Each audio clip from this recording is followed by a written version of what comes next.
Howdy, howdy. Do you smell that? The season's changing and there's a distant sound of a dad sneezing. Pollen is erupting sexually from plants of all kinds, and that means it's time to talk to you about the theme of this episode, different types of meads. Some have asked me, Dillon, your mead is very dry. Isn't it supposed to be sweet? No, it isn't. And it isn't supposed to taste any one way. So let me explain. To start the explanation, we must also begin with our primary ingredient, honey.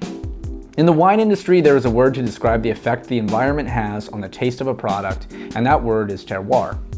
To explain further, terroir is the understanding that all environmental elements such as soil quality, temperature, climate, topography, and even farming practices affect a crop's noticeable traits or phenotypes. In our case, honey certainly has a terroir, as any bear will tell you. Depending on the season, flowers the bees pollinate, the location of the hive, the honey will taste vastly different. Subsequently, using a wildflower honey taken from bees who pollinated everything in the surrounding area versus a single strain varietal honey such as Tupelo honey, where the bees only had one species of plants to get frisky with, will make the mead taste drastically different. I have found personally that brewing with wildflower blends generally end up creating a more stable and predictable tasting mead, while brewing with a single strain varietal can often end up with some interesting and fun but surprising notes on the old palate. The reason I mention this is because, like types of grapes, types of honey change the taste of the mead, but maybe not necessarily dictate the classification of the mead, which you'll soon find out can be quite diverse. Meads come in all shapes and sizes, and none of them body shame each other, which is a lot better than most shitty humans can say. Mead can be defined in some cases by their sweetness and length of time aged. Now, while this doesn't apply to most types of meads, being that they can be any level of sweetness or age, some are more particular. And we will begin with them because they are most likely to get chosen on the playground first when playing sports, unlike myself. The shortest aged mead is called a short mead. It's very clever, I know. Short meads are generally brewed in a fashion to promote a quick maturation and a lightning fast turnaround for impatient drunks. These are usually brewed in an ale style. Hydromels are another classification of mead. As the name implies, they are usually containing more water to honey than standard meads, meaning that their ABV is usually pretty low.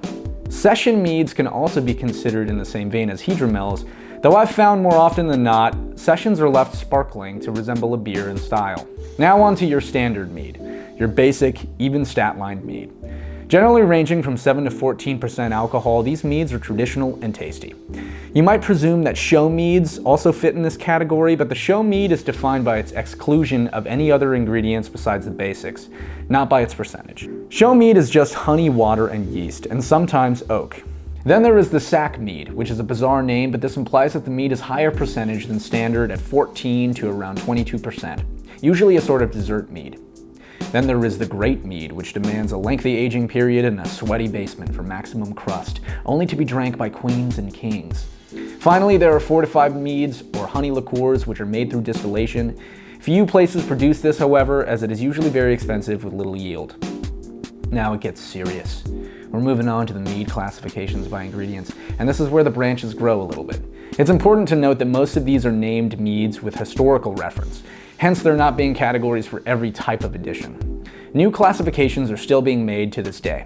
Melomels are made with fruit, an umbrella category under which more meads fall. There are piments made with grapes, amphocamels, which are made with unripened grape juice, and then there are white meads made with white wine grapes. Sizers are made with apples or apple juice, black meads made with black currants. Morats are made from mulberries, and hippocras is a piment to which spices are added after. Speaking of spices, meads with spice inclusions are called metheglins, and these meads also cast a wide net.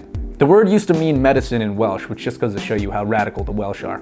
Moving on, there are capsicumels, meads made with chili peppers, mulled meads served warm and usually including spices of some sort, and rhodamels, which are meads made with rose petals, one of my personal favorites. Oxymels are made with wine vinegar, and they taste exactly like you're imagining they do.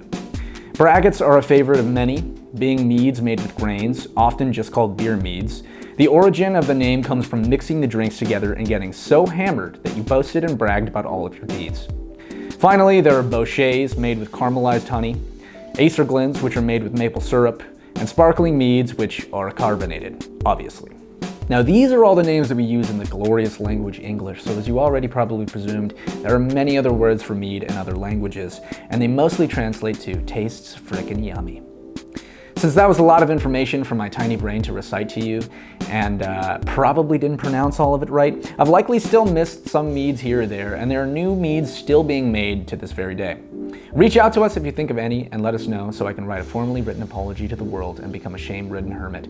Thanks again for watching, and stay tuned for more. See ya.